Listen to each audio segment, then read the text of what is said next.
Welcome to the Mortification of Spin, the regular podcast of the Alliance of Confessing Evangelicals.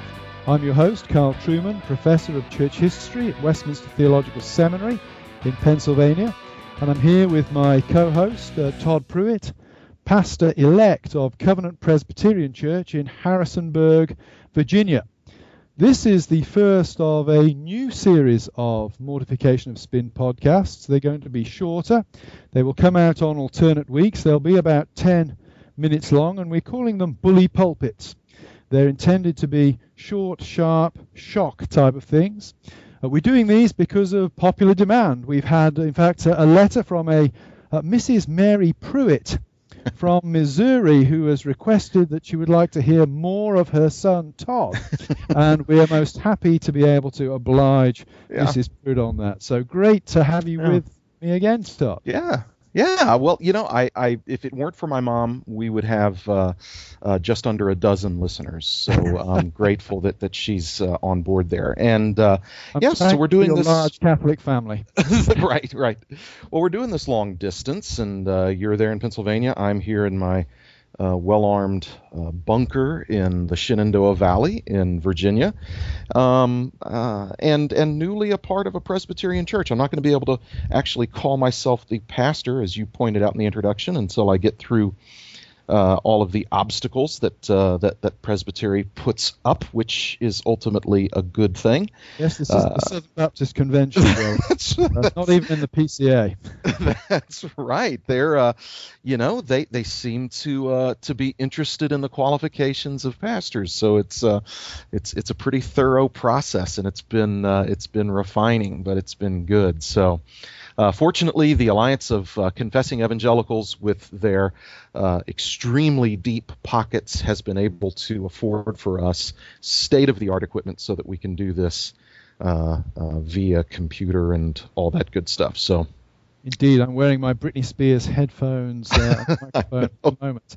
Well, by the time this goes out, of course, the story of the week, the Miley Cyrus video, will be old news. But I want to throw it out there because there are some perennial lessons, I think, to learn from this rather frightful performance by this person. Todd, I wonder if you'd like to offer any reflections on this.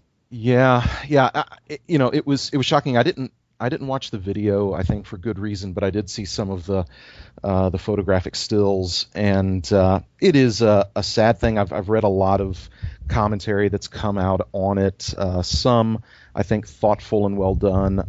Some maybe a bit sentimental and in some cases even, I think, misguided. But one of the thoughts that comes to mind, well, really two thoughts that come to mind, is one, that the church in many ways doesn't have a lot of credibility on the issues of sexual ethics and modesty. And also I linked to an article where Miley Cyrus's father, Billy Ray Cyrus, was interviewed, and he had been expressing his regrets about how he raised his daughter. But the line that stood out to me, I think, most tragically, was the fact that he had said that he had sought to be his daughter's friend rather than a parent. And as the father of a daughter and two sons, that was good to hear. I mean, although my kids would say that they've never confused me with one of their friends. So. I've never confused you with one of my friends either. Right. I don't think that's yeah. I tell my kids, when my kids are angry at me, I'm able to tell them that I have, it's okay if they're mad at me. I have friends my own age. So yeah. I mean, it seems to me when you again, I didn't see the video, though heard reports of it, but it seems to me to typify what we see in wider culture today. Not only the hypersexualization of young people, but also two things: radical self-promotion and absolutely no concept of decency whatsoever. And I would connect decency in some ways to notions of hierarchy and appropriateness that have simply vanished from the wider world.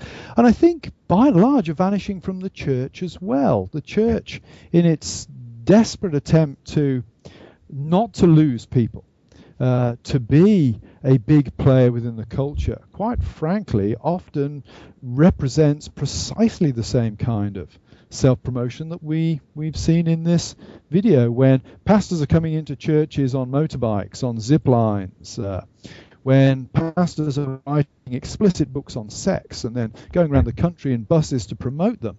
I think you're absolutely right. Whatever else the church is doing, it has lost its moral authority. Right. And there has to be a place, the church has to be a place, I think, where we recapture the notion of modesty, decency, and hierarchy. And the very fact that some people listening to those terms might want to cringe when they hear them shows how far the church culture has shifted from what I would regard as biblical norms. Yeah, I would agree, and I think how you referenced self-promotion there was important for us to hear, because there, those of us who are pastors and in the church today, self-promotion seems to be more the norm these days, as fame and celebrity become ever more attainable for an increasing number of people. And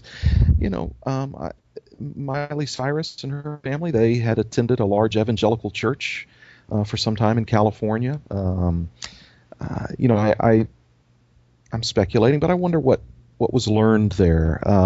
I think there's a connection here to be made that modesty is not just about covering up most of your body with clothing.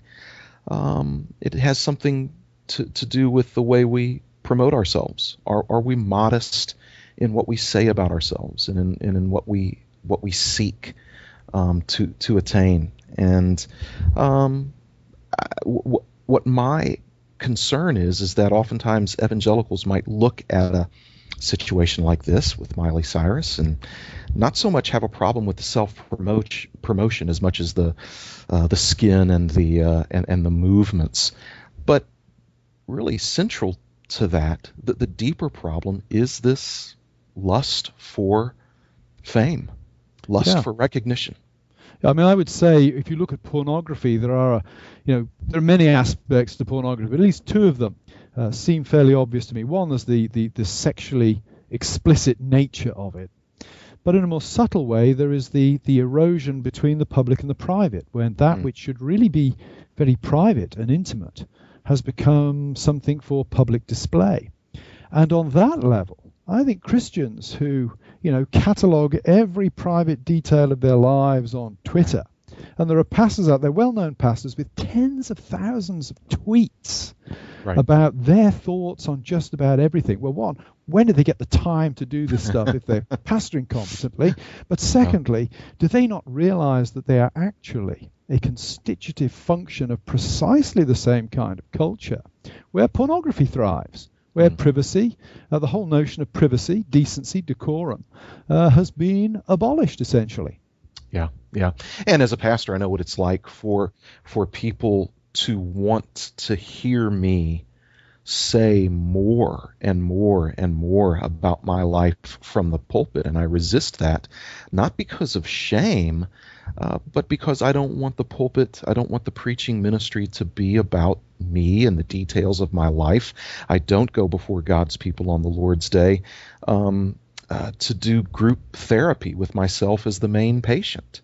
But there is a desire oftentimes from congregations for more and more details about their pastor's life. And I'm not suggesting that we ought to hide, and I'm not suggesting that we ought to be dishonest about who we are and not forthcoming with our congregation, but neither should we be exhibitionists.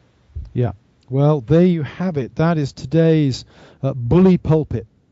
If you are sitting in judgment to Miley Cyrus, you're probably doing it appropriately in an objective sense, but subjectively we need to examine ourselves. Are we too part of a culture that is eroding the boundary between what is appropriate for the public sphere and what is appropriate for the private sphere.